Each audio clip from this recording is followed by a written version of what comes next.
Okay, welcome everyone. Welcome to day 2 of the Career Bootcamp 2026, where you will explore how to turn challenges into stepping stones for growth personally and professionally. I have some instructions that we will be taking you through.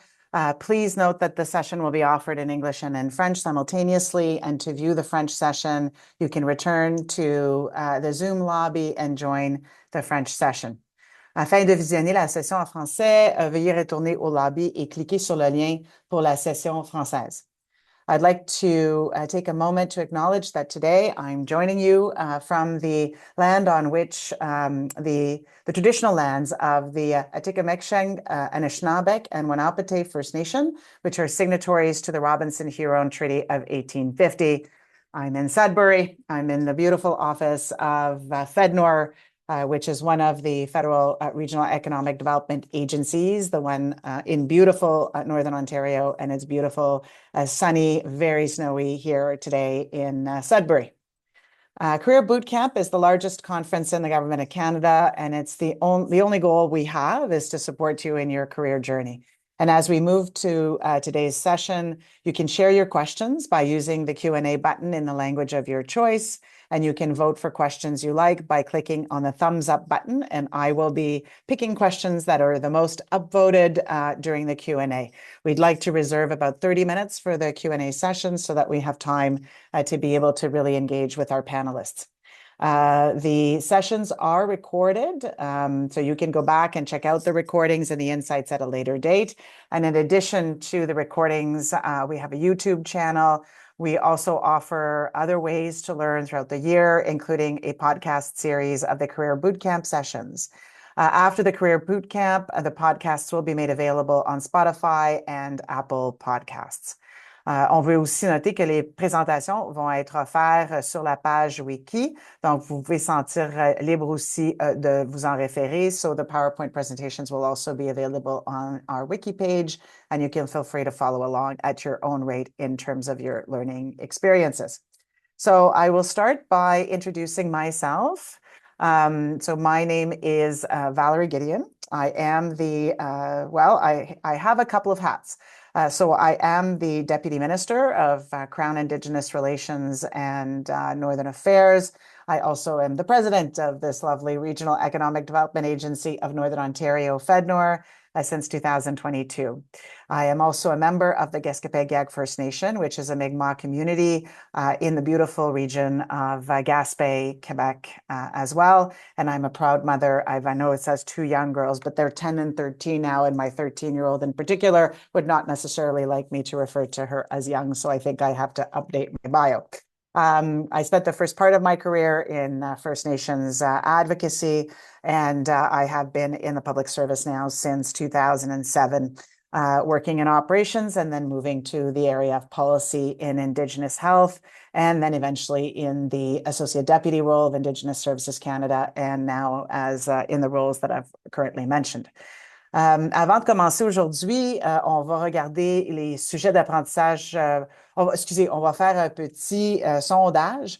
Donc, je vais demander à l'équipe d'amener les questions du sondage. So just before starting today on the learning objectives, I'm going to ask the team actually to do a quick poll so that we have a sense of what your goals are today and other aspects of your learning styles.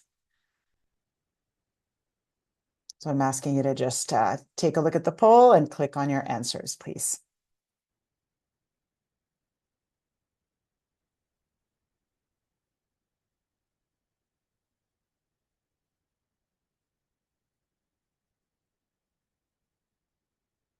So there we go. Excellent. Thank you so much. So you see that the majority of folks, although it's pretty well distributed, but felt that they wanted to learn about job opportunities, which of course in today's climate is completely understandable, and seems like most people are comfortable with the in-person networking aspects. So that's wonderful. Thank you so much. So we'll go back to our PowerPoint presentation. So the learning objectives of this session are really to recognize the value of more intentional networking in terms of career development, as well as applying strategies to initiate and maintain professional connections. building confidence in terms of approaching new people and setting up new contacts, as well as leveraging some of the social media platforms such as LinkedIn and other tools to expand your network and uncovering career opportunities. I can say to you that over the course of my lengthy career, I'm 5 years from retirement, I use networking every day. Networking is how I have been able to not just build my career, but sustain it from both a professional but also a personal perspective in terms of being able to really get a lot of meaningful interactions and resilience from all of the connections that I have made over the course of my career. I always say that I joined the public service to try to problem solve and for lots of challenges ahead of it, but I stayed because of the people. So very much encourage you to do that. So with that, I'm now going to introduce our panelists. So we have Jose Jimenez, who is at the Canadian Digital Service. You can also read more detailed aspects of his bio, but certainly has been focusing on helping digital products to reach teams across government. And outside of work, he also volunteers at the Toronto Pearson International Airport to support visitors and newcomers as they navigate through. Also really interested to see that he is a national ambassador for Big Brothers and Big Sisters. I was also a big sister in my day. And so congratulations to Jose for all of his incredible accomplishments. We also have Linda Zhu, who is a programs economist at Agriculture and Agri-Food Canada. She also chairs the Future Leaders Network of Manitoba, where she leads the team that engages federal public servants that are based in Manitoba to support their professional development and networking needs. She holds a Master's of Science in Agribusiness and Agricultural Economics from the University of Manitoba, and has studied in Sweden as well as at Carleton University. She is a green runner and has completed 2 Ironman races. So congratulations to you. Quite a strong woman for sure. And then we have Lucy Ellis. Lucy is a senior speechwriter at the Privy Council office. Maybe she was responsible for the Prime Minister's speech at the World Economic Forum, not sure. She has a decade of experience in public service communications, spanning digital communications as well as other aspects of communications. She's acted as a manager for PCO's corporate and clerks communications team, as well as in national defense as well. She has guest lectured on speech writing at Carleton University and the Defense Public Affairs Learning Center. Really incredible member of the Public Service Communications Network, and I am the Deputy Minister Champion of the communications community. So I certainly can appreciate Lucy's talents. So with that, I think I will turn it over to our panelists, and then I will rejoin you on the Q&A portion of the presentation today. Thank you so much, Valerie. I really wish that I could say that I had a hand in that speech, but alas, it was not me. The Prime Minister is very engaged in his communications, which is very cool to see and makes it very interesting. And also thank you, Valerie, for your time with us as a Deputy Minister. It's really meaningful to have you engaging in these kinds of opportunities. So thank you.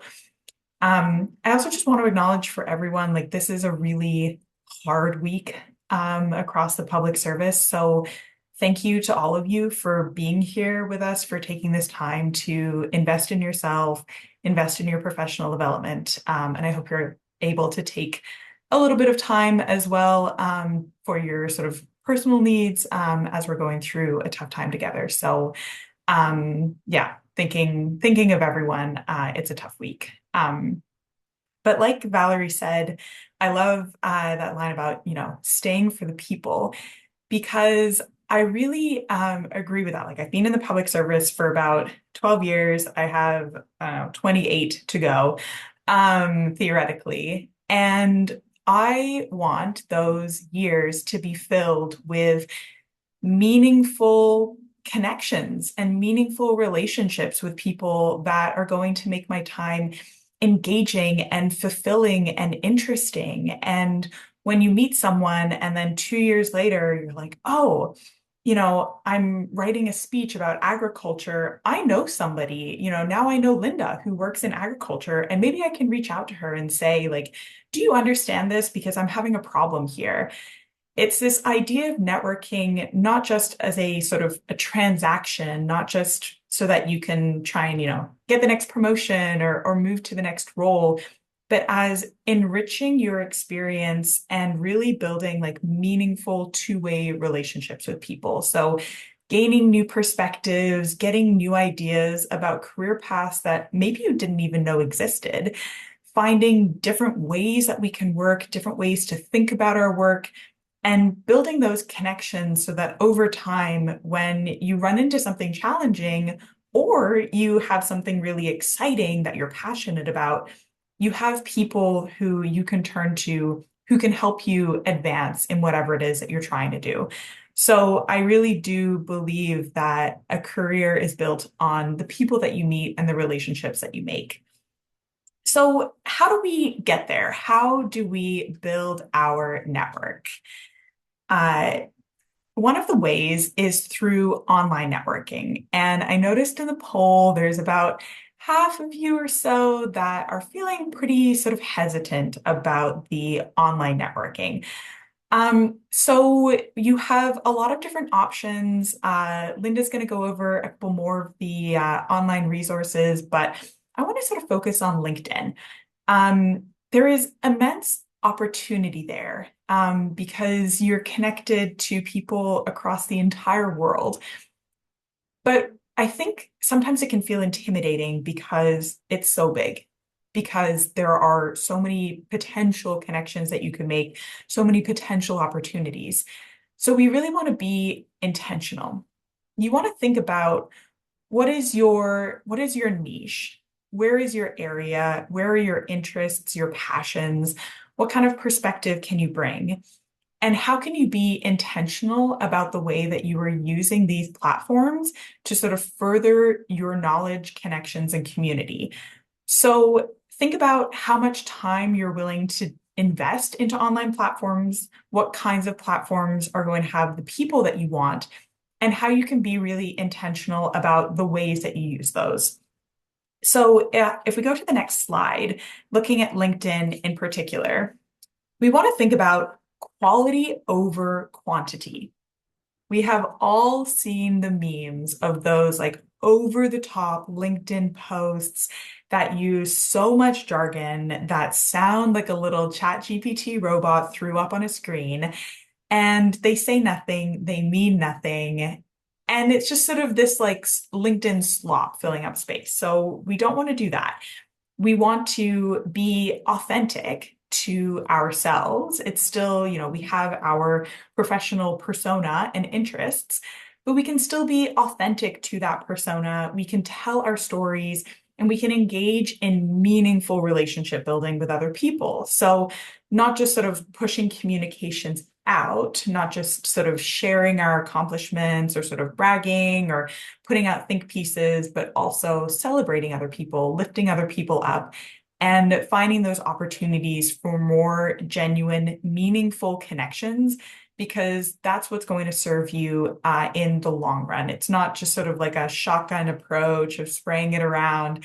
It's being really deliberate. And, whether you're a nuclear scientist of finding the people in that field, or for myself as a speechwriter, finding the other speechwriting nerds out there, there are sort of particular pockets and spaces where you can really build something meaningful. So with that, I want to turn it over to Linda for our next series of slides. Thank you.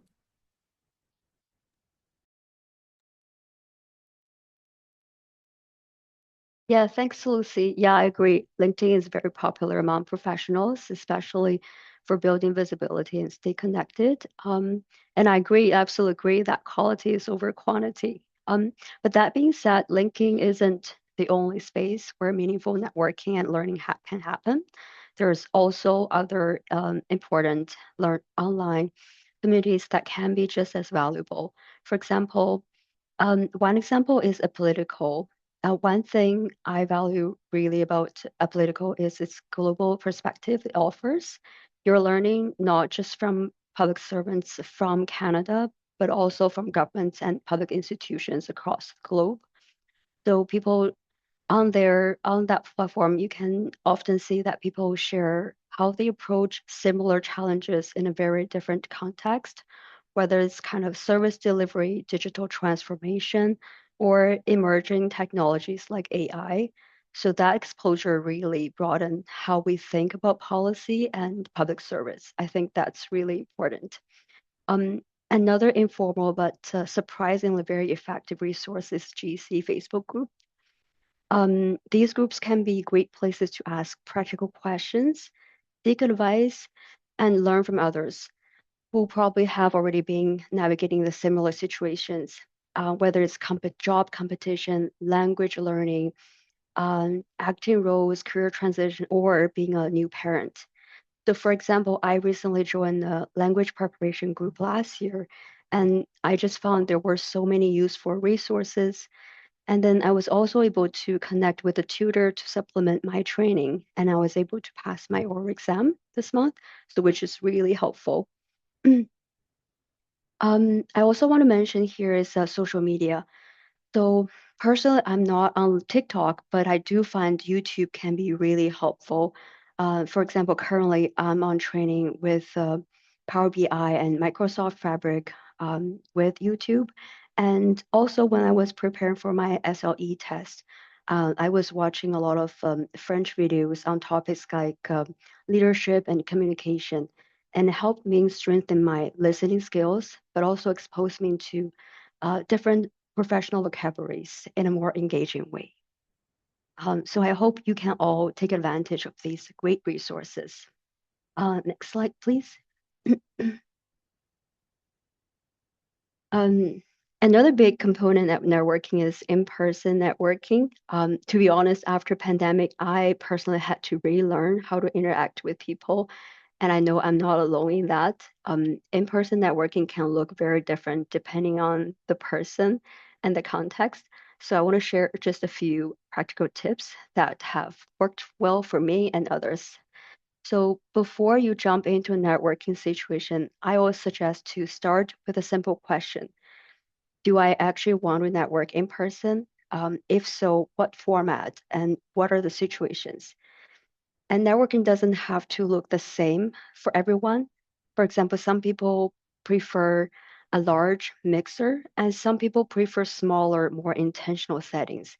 And knowing what works best for you can really reduce pressure and make the conversation more sustainable and less performative. And we all know that networking events and mixer can be overwhelming, especially if you are attending alone. So one of the great tips is to bring a colleague or a friend to a social mixer. So that can really help you to break the ice and make the conversation more natural. And another great tip I have is setting a goal for yourself. It doesn't have to be, say, oh, I met two people at this event. It can also be just saying, if I have made a meaningful conversation at this event, it is a success for me. So, and sometimes you don't have to jump into the conversation right away. It is completely okay to listen first, observe the room, hear what others are saying, and join when it feels right. And that's still called networking. And from a regional perspective, in-person networking opportunities can be sometimes very limited compared to NCR. And that's exactly why it is important to stay connected and be aware what different networks is offered in your region. So as mentioned in the slides, there are some regional youth networks, IPAC regional networks, and national manager community. And for example, here in Manitoba, we have Future Leaders Network Manitoba. We co-host annual learning events with FIN, but we also have those social mixers followed up. So these environment offers some a very welcoming and informal environment that can make it easier for you to connect with others, especially with young and new public servants. And we also offer the speed mentor events, and these can be great for folks who prefer some structured and time limit format, and then you can connect with managers and executives at the same time. Another important aspect I want to highlight is initiative. And knowing that networking isn't just about attending, it's important, and it's also about contributing. For example, in the past, we had participants came here to share some feedback saying, what about combining the social mixer with the French Film Fest? And then we listened. And that's why we're now offering so many different events, diversity events. And these type of initiatives really create more relaxed and inclusive spaces where networking feels more natural than forced. And that's all from me on the in-person learning, in-person networking. I'll pass to Jose. Thanks. Thank you, Linda. Awesome. Before we dive into inclusive networking, I want to zoom out a little bit. And I believe all of you have access to the React button. So feel free to react if you've ever felt this or if you agree with what I'm saying. How many of you, when approaching networking, wished it could be different? Maybe you feel like you didn't fit in the room. Maybe you feel like the way that people approach networking is not true to you. And I see a lot of reactions. And the reason I bring this up is because we need to understand the ecosystem we're in. We work and live within an ecosystem that rewards a certain kind of behavior, that rewards a certain way of showing up. And as a person myself, I can't speak to all of you reacting, but as a person that exists a lot of different intersectionalities that does not fit, uh, what the norm is. I've felt this way when I started networking. And when I started that journey, I approached it thinking that I had to change, that I had to give up a part of myself in order to fit in. And I want to tell you, if any of you are feeling that pressure, especially right now with WFA, don't, never abandon yourself, because networking is one of those skills that stay with you throughout your life. And it is that ability of showing up in a way that's true to you that's going to make networking better for those that come after us. Because again, if we all are trying to LinkedIn max and talk about what tuberculosis taught me about B2B sales, like that's just going to continue being perpetrated. So with that said, let's talk about how we can make networking more inclusive. And personally, when I go about networking, I'm personally an extrovert. I know that I have tools at my disposal to make networking easier for others. So if you're an extrovert, I definitely invite you, and this is a running joke, but if you see someone who's struggling, you know, include them, invite them. Some people might call it like adopting the introvert. Now, I don't like the word adopting because we all have our own agency, but we are here to help each other, and by focusing on community, we can actually start to make networking better for more and also different kinds of people. And I'll tell you a story from my own experience of being conscious of time. When I first met my partner, he was very shy. But the more that we started spending time together, I started inviting him to networking events. I started noticing that there was this whole other side to him that actually makes him quite a great conversationalist. And it was only through actually being there for him and, you know, creating space for him in these spaces that I got to see that. So again, if you have the skills and you feel comfortable approaching people, help out a friend, help out a colleague. And if you're on on the other end of that, don't be afraid to ask for help. Because again, if we start to focus on how we as a community can support each other, because we're all here in the same boat, we can start to make networking better for more and more people. Now, let's move on to the next slide and talk about what are some strategies to help you ease into networking, especially if you're starting. Something I've personally, a big paradigm shift that helped me do away with my fear was going from that idea of transactionality, which is again the behavior that we see be rewarded in the system that we work in, to approaching networking from curiosity.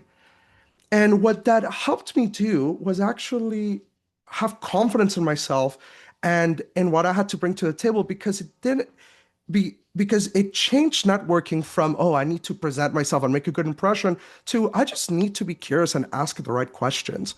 And when you let your curiosity guide you, it also sets you up to succeed, because it means you're approaching things naturally. And so, as a person who now has a lot of people coming to talk to him and asking him for advice, I love when people have good questions, when people think about, okay, how they can actually relate to me. Because as the person that you're trying to network with, that means that there's less effort required on my part to meaningfully engage with the topic that that we're discussing. So let your curiosity guide you. Don't talk to people because they have a title or because they're a manager or high up. Talk to people because you're genuinely interested in their journey, because you're genuinely interested in their area of expertise. As Lucy mentioned earlier, now that if Lucy might not know about agriculture, but if Lucy wanted to learn more about agriculture to help write a speech, she can definitely reach out to Linda. And I'm sure Linda would be very happy to talk about that. And so I invite you to think about how you can change your own perspectives and your own paradigms so that you can show up in a way that's true to you. And again, curiosity is what worked for me. If it works for you, take it. If it doesn't work for you, I'm sure there's other tools out there. With that said, the last thing I'll share with you is, don't don't shy away from talking with anyone. And the reason I say this is because you never know what you can learn from a person. I used to have a really great leader in my organization. He's no longer here, but he used to meet with every person that worked in our organization. And I was just a student with like 3 months in. But we went for a walk. We did a loop from Laureate to Parliament, and I could tell that he genuinely had this curiosity to learn how I was seeing things that he was also navigating. And so if you also have that openness, to learn from anyone that you speak to, that means that every interaction that you have becomes a positive networking opportunity. It becomes a learning opportunity. With that said, I believe it's time for us to move on to questions. So I'll pass it back to the Fin team. Thank you very much. The three of you were very complemented each other just beautifully in terms of the information that you shared with participants, and also just the personalization and the fact that you were so open with them about your own experiences. I just want to congratulate you for being so vulnerable and honest and really grounded in terms of the conversations. So in terms of, we have lots of questions. You've certainly elicited a lot of interest. So in terms of the most upvoted questions, I'm just going to refresh to make sure I have the right one. So the first one is, what's one networking? Oh, sorry, I think it's shifted a bit. Sorry, the poll. Yes, it's still the same. What's one networking mistake you've seen, and how can people avoid it? So I'm not sure which one of you wants to take that question. We'll rotate. Who would like to go first? Lucy? I can start us off. So I want to pick up on something that Jose was saying about going into situations with curiosity. And I think one networking mistake that I have seen is having sort of a spiel in mind that you are like, okay, I have my elevator pitch and I'm going to direct it at somebody.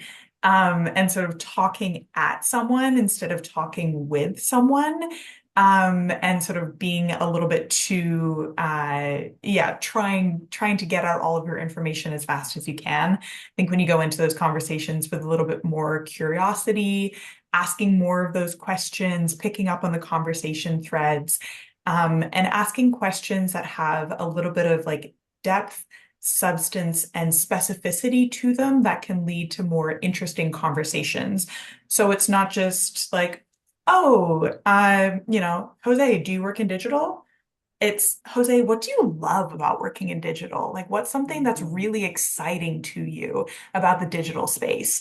And a small change in the way that you ask your question can lead to much more interesting and engaging conversations. Excellent. I'm going to keep the questions going just to make sure we have an opportunity to answer as many as possible. And if any of you want to return, if we have time and you want to return to previous questions, I'll be able to give you a chance to jump in. So the second most upvoted question, when someone is shy and new at the government, how do we message individuals to learn more about their team network? Do we use LinkedIn or find email and cold email them? What is your tips for the government? So Jose or Linda, one of you would like to take that one?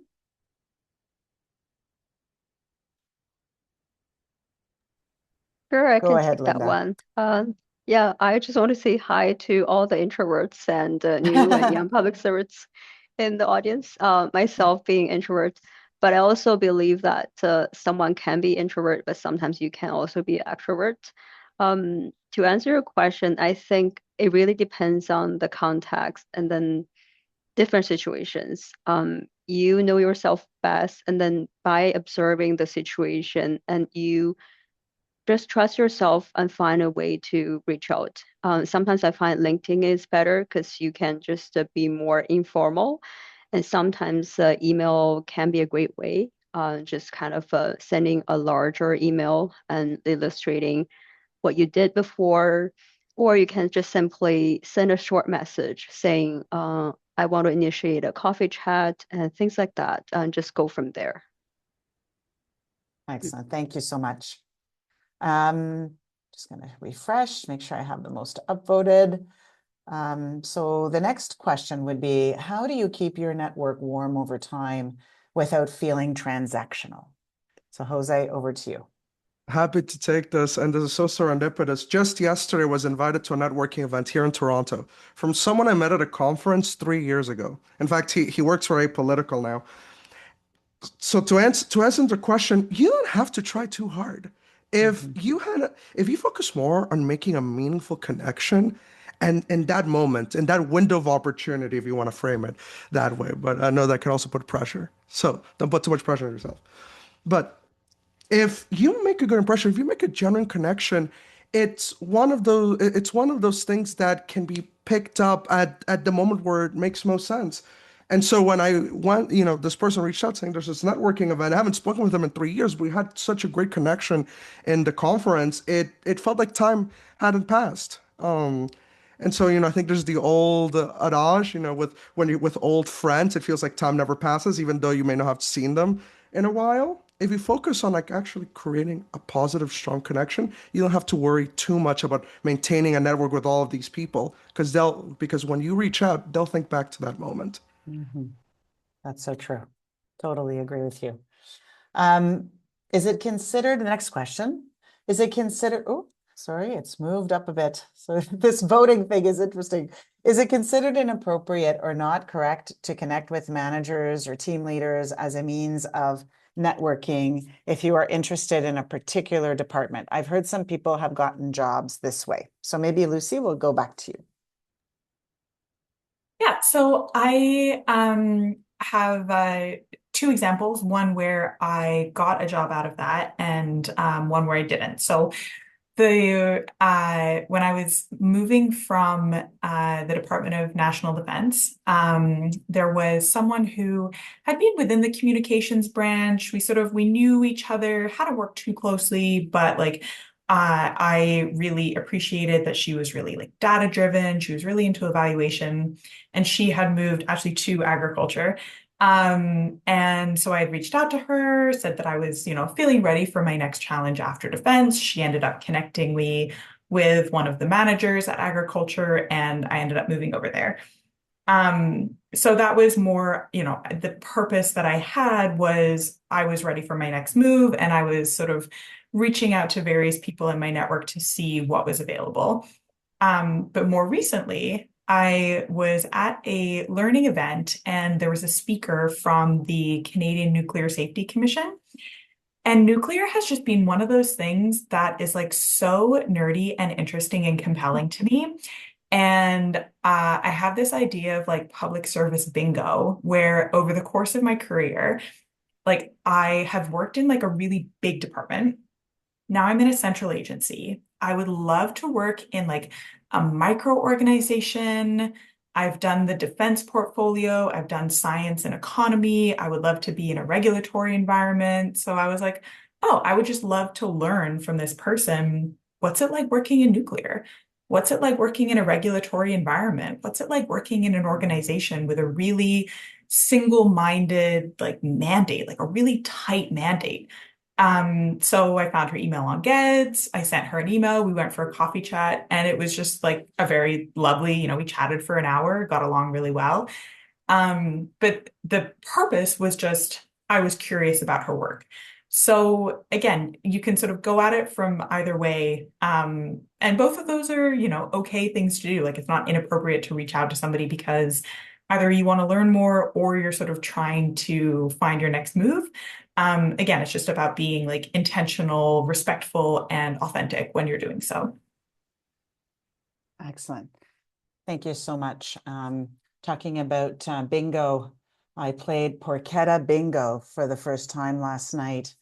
This is a Sudbury tradition I learned. It was a lot of fun, and I encourage it. If you're ever in Sudbury and want to do networking, you can go to Porchetta Bingo.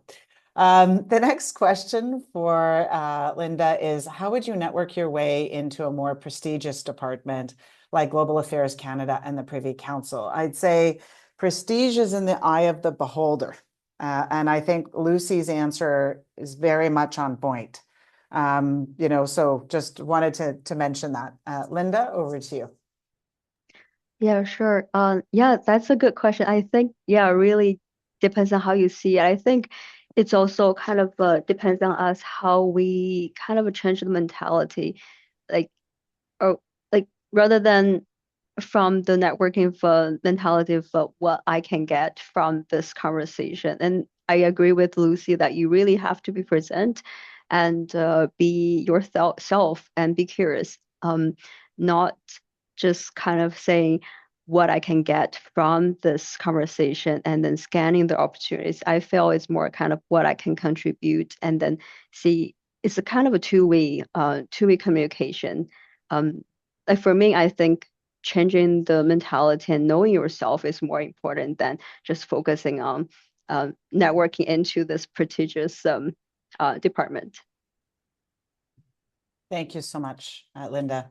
Jose, the next question for you is, if you only had 20 minutes in your week in order to network, what would you prioritize?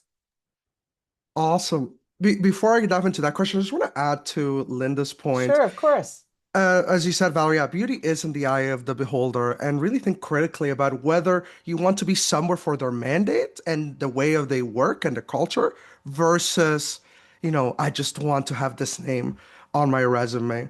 And I tell you, I always wanted to work on a big priority nationwide file. I got to work on that during COVID alert. Would I do something like that again? Never again. It was it was an excellent experience. It was too much. So definitely think about what it is that you want, rather than just prestige. Now, to answer the question, what would I do if I only had 20 minutes for networking?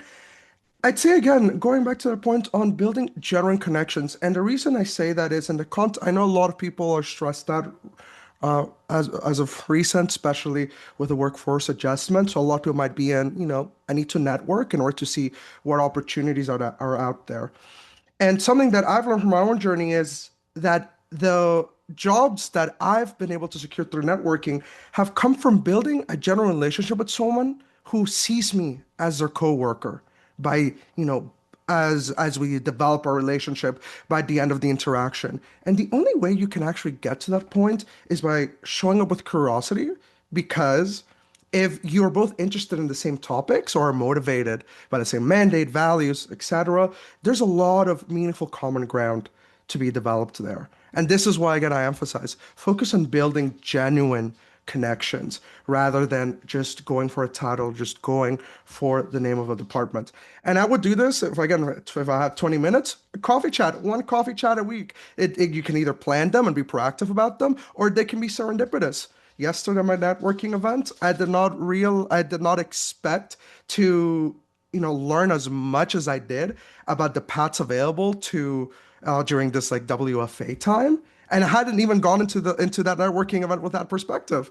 And so you never know what you can learn. So definitely just be open to that. Thank you so much for that, Jose. I'm going to just make sure that I'm dating the questions. So the next question, go back to Lucy, is how can a person maintain the networking relationships without hounding, excuse me, a person with questions just to stay in contact? Any tips for those long-term relationships? Yeah, so I think like what we've been saying about building a relationship from something sort of substantial at the beginning. Um, so finding, you know, that area of common interest with this other person, and also thinking about how you can make sure that these relationships are reciprocal.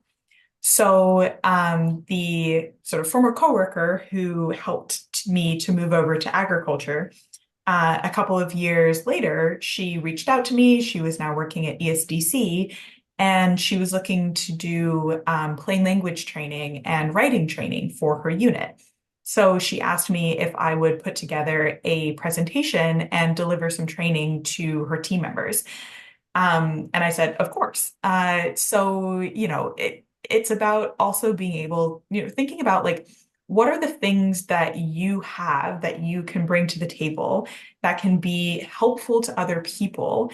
And so that, you know, people know that like you're ready and willing to be a team player, that you're open to sort of taking things on and helping other people out, that you are dependable. You know, I sort of feel like if your vibes are immaculate, like if your vibes are great, people pick up on that and they come to you and they remember you and they talk about you. And, you know, you end up sort of building a really good professional reputation for yourself that then opens up more doors. So if I may, another sort of example, back when I was an FWEP student, one of my coworkers, it was when I was working at Defense, so she was a military officer. French was her first language, and she would ask me for help reviewing her English when she was sending important emails. So I was like, again, of course, I'm going to help out my coworker. Flash forward 4 years, and she is now the sort of branch advisor in the military public affairs team. And she puts my name forward to become the speechwriter for the chief of the defense staff. And then I end up getting a message inviting me to apply for this position. So you never know when an act of kindness, an act of generosity, an act of helpfulness, of teamwork, of collaboration, of general good vibes is going to pay it forward years in the future. Well, you got a lot of reactions from that response, Lucy. So that is fantastic. Thank you so much. The next question is a little bit more, I would say, difficult to answer and pointed. So Linda, you might need help from your colleagues on the panel. I'll leave it up to you. But the next question is, I understand many managers are not hiring due to workforce adjustment and cuts. Is the cold emailing strategy still recommended now? So Linda, over to you to try to tackle that one. I would say, well, you never know. So I guess you could still do the cold emails, but see what happens, I guess. But as we mentioned in the presentation today, there's also other online communities. So you could try other methods as well. For example, there's a Facebook group. For example, I know there are a lot of groups such as GC Western, GC Policy. There's a lot of groups you can ask people and maybe you will find out some opportunities. So definitely you could try cold emailing, but that's not the only way, I think. Right. I just because of the significance of that question, maybe I'll invite Lucy or Jose if they also want to comment. I'm happy to give my perspective. We need to think about this in the context of the space we're in. Given WFA, some managers, I'm not saying all, have taken on additional responsibilities as a result of like different restructuring, or they're actively navigating very difficult decisions. A cold demo may work, as Linda said, but if you don't have a piece of common ground or like a previous connection, it might be harder to get a hold of someone because of the context that we're in. Of course, if we were in a different context and things were excellent, that's different. So what I would recommend instead is to focus on who you're already connected with, because those connections are warm, semi-warm, and let's say if you want that person to connect with somebody else, they can do that. They can 100 you can 100% ask, hey, is there anybody else you think I should speak to in your team or in your department about this? I'm really interested in learning about this, or I'm really interested in that. That can also set you up to succeed if you're trying to reach people that may not necessarily be part of your network currently. That's right. Lucy, anything further you want to add on this one? No, I was going to say the same thing as Jose, of thinking also about like where the people that you're connected to, where are they connected to, and sort of an email introduction from somebody who has a good relationship can go a long way to like lending you that credibility with trying to get into another connection. That's right. Thank you very much. So, Jose, then we're going to get back into our regular cycle. The next question is for you. What about your references? So your previous managers or supervisors, how do you keep that connection warm, especially over the years? Because sometimes it can take years to find the next job. 100%. And again, I reiterate, try to approach things as naturally as possible. And a great way to approach this naturally is just by catching up with them. Ideally, if you catch up with a previous manager from time to time, when the moment comes for you to ask them for a reference, they're more likely to say yes. And the reason being because they've been they've had visibility to your continued journey from the point that you used to work together. So I would 100% encourage any of you, and I'm even going to do this myself. Reach out to, if you thought that you've lost touch with an old manager, reach out to them, ask them, hey, how's it going? I hope you're doing well. Let's connect. I'd love to hear what your journeys looked like since we last worked together. Thank you very much for that. Lucy, we'll go to you next. So how do you ask for insight, not favors? And what signals tell you it's appropriate to escalate to a request, such as a referral or an informational interview? Yeah, so I guess thinking about asking for insight, I've definitely used my professional network to scope. I'm going to say the word vibe again. You're going to think that's the only word in my vocabulary. To scope out the vibe of a team before I have accepted job offers. So that's one way that I ask for insight is if I have an interview somewhere, I see like, is there anyone that I know who works there? Like send them a little like, hey, can we like go for a coffee? Like, how are you finding the workplace? What's the culture? What's the energy like? So that's sort of one way that I like to ask for insight. I'll message people. I've messaged previous managers and said, hey, I've had a little bit of a difficult situation or an interpersonal conflict. And I would really love if I could have like a third party objective perspective on the situation, but someone who knows me. So like they know me, but they don't know anything else about the situation, and that can help be a sounding board so that I can work through something. Like there's all kinds of different ways that you can get insight from people. But a lot of it's going to come down to your judgment. It comes down to like, what have you invested into this relationship so that you can then sort of draw out of it, right? Like if you're only ever taking from the piggy bank, then it's going to run dry. So you have to think about like, what have you also put in? What have you offered? And all of your time, all of your work experience and the positive connections you have with people, like that's you putting into your piggy bank so that when you need it, then it's appropriate to ask for a favor or ask for something more specific. Thank you very much for that. Linda, we have an introvert question for you. This person is in their 50s with years of work left, but socially awkward and introverted.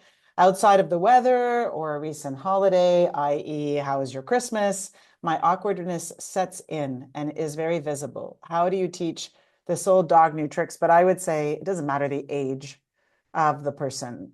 This is a reality that many people face. So I think the answer, regardless of age, applies. So, Linda, over to you.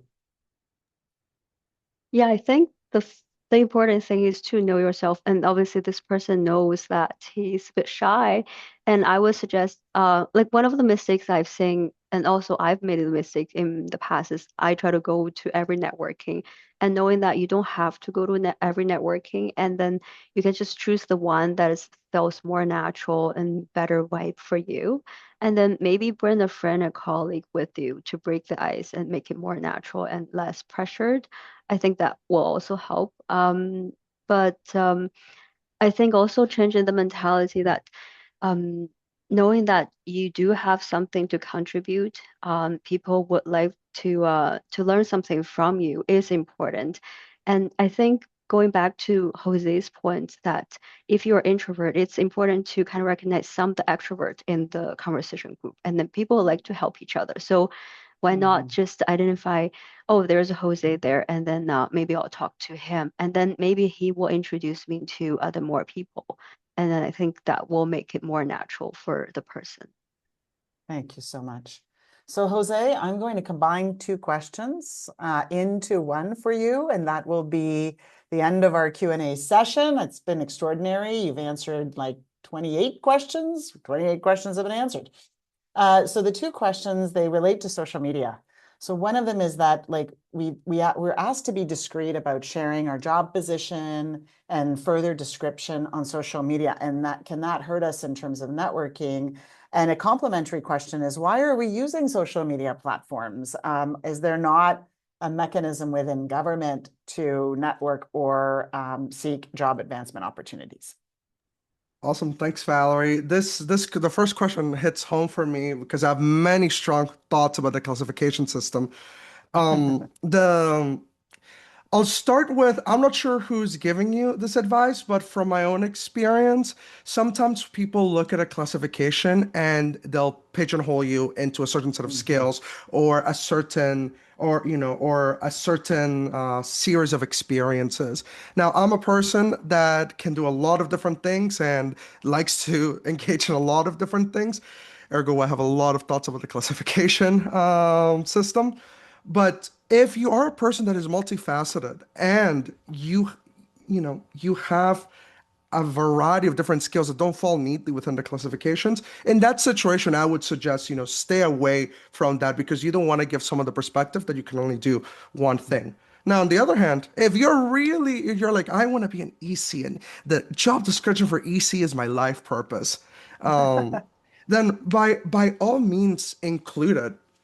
Maybe not necessarily the level, because I wouldn't want people making assumptions about what you can bring or your leadership potential based on a number. But it can, if the classification fits what you want to do, I think in that scenario, it's more appropriate. To answer the second portion, why do we use LinkedIn? Are there other platforms internal to government? I know from my personal experience, I'm a person that is still early in their career. At some point, I'd probably like to explore other things outside of government.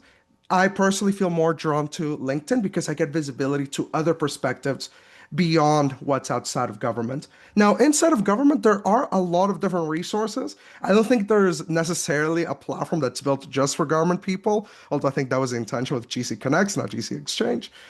But there are groups that are specifically tailored to public servants. And there's a group on LinkedIn that's pretty big where they just literally post like n different job opportunities, different learning opportunities. So again, if that is of interest to you, there are places for folks that are just interested in government. Me personally, I like to have different perspectives and not just be insulated within my little government bubble.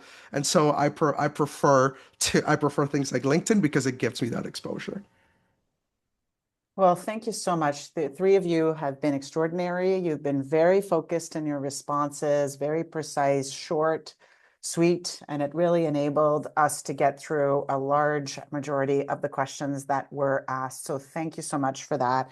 And just wanted to note, like from my perspective, the only things that I would add to everything that you've said is that, like, as a deputy, for me, like I don't have time to go on LinkedIn, right? It's just not possible for me. I don't have TikTok. I don't have these things. Some of the deputies may be more active than me. I'm not saying that's common, but for me, if someone wants to reach me, I do prefer to have like more of a direct communication, because I just don't have an opportunity to do it either another way. And I do have a small office, but I have an office where they'll pick up emails and they'll put it in a place where I can make a decision about meeting the person or not. So I have support to be able to manage those requests, where on a social media page, that support does not exist. So it makes it more challenging for me to be responsive. So I just wanted to mention that. GCWCC, I just wanted to mention that the government-wide charitable campaign is a place where the Federal Youth Network has a big role, but also, like, I have met a lot of younger, newer public servants through different networking events, through the auctions where they will vote for, or auction time with me or things like that. And that has actually enabled me to make some connections that I wouldn't have otherwise made. So just wanted to mention that, even on community action days and things like that, being able to participate for a social justice purpose kind of also connects people in a different way. So wanted to, like, less rank and file, kind of like less hierarchical, but really keeps those connections going. And my final point I just wanted to mention is I've spent a lot of time over my career mentoring, coaching, and so forth. And what I find the saddest is when I've spent a lot of time with an individual and I never hear from them about what happened. Like, were they able to move forward? So I do have a lot of folks, like, and I'm talking about sessions that would be like 10 to 12 hours of my time spread over time, where unless I research those folks, I don't know what happened. And I do find that sad. So I do suggest to you that if you do have someone who's volunteered to mentor you or coach you or spent a lot of time, you're not bothering them by letting them know how you were doing, because it wasn't just an investment of your time. It was an investment of their time too, and they cared about you. So with that, I'm just going to thank you all. As we noted earlier, availability of all this material is there. There is a final poll that we're going to ask you about how you felt about this session that is important to the network. And we will also have another session that will be starting at 2:30. So while the poll is going up, I'll just pull up information on that particular session. So the next workshop is on coaching, mentoring, and sponsorship 101, which fits very well into the closing remarks that I made. So let's see how the poll goes. I don't think you actually show the results for this one, so I think I'm just gonna let you all take a bit of a health break before you sign on, to the 2:30. And I want to thank our panelists, and I want to wish them well. You certainly deserve to have an extraordinary, prosperous, rewarding career as mine has been. Thank you. Well, everyone.